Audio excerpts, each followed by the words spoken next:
First topic is theories of international trade. International trade becomes possible for mutual benefit to the two countries due to the differences in opportunity cost. International trade between two countries can benefit both countries if each country exports the goods in which it has a comparative advantage. The theories are comparative cost advantage theory, that is absolute relative, Habermas theory of opportunity cost, Miller's theory of reciprocal demand, factors endowment theory, country similarity theory, new trade theory, theory of mercantilism, international productive life cycle theory. First theory in international trade is comparative cost advantage theory. According to Adam Smith, every country should specialize in producing those products which it can produce at a less cost than that of other countries and exchange these products with other products produced cheaply by other countries. Trade between countries take place when one country produces one product at less cost than that of the other country, and that the other country has an absolute cost advantage over the first country in producing in any other product. Assumptions of the theories are trade between two countries, only two commodities are traded, free trade exists between the countries, and the only element of cost of production is labor. Opportunity cost theory. The theory was proposed by Gottfried Haberler in 1959.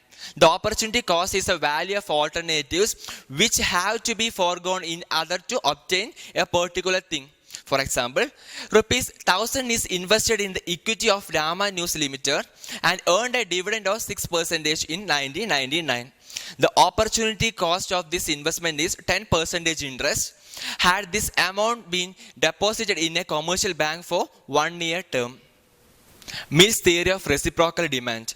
J.S. Mill propounded this theory of reciprocal demand or the law of international values to explain the actual determination of equilibrium terms of trade.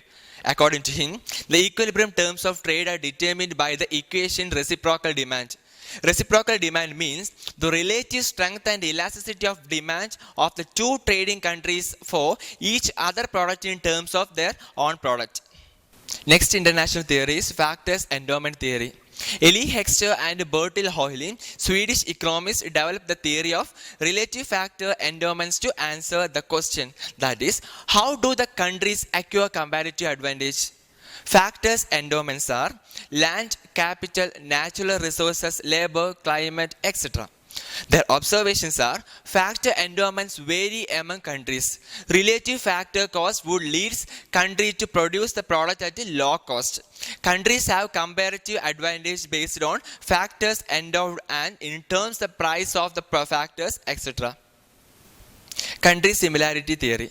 According to Stephen Linder, the companies that develop new products for the domestic market export the product those countries that are similar level of development after meeting the needs of the domestic market.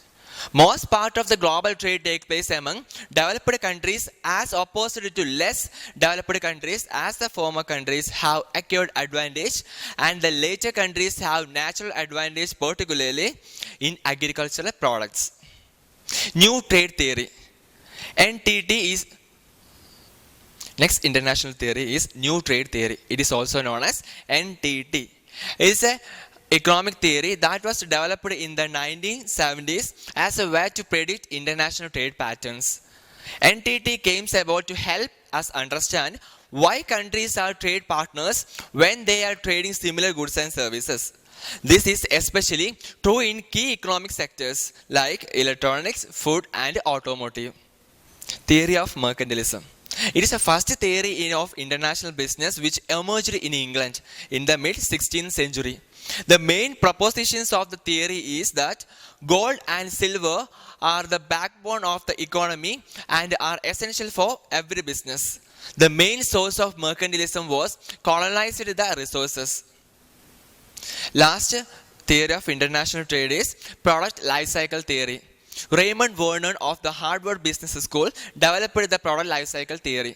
It traces the role of innovation, market expansion, comparative advantage, and strategic response of global rivals in international manufacturing, trade, and investment decisions.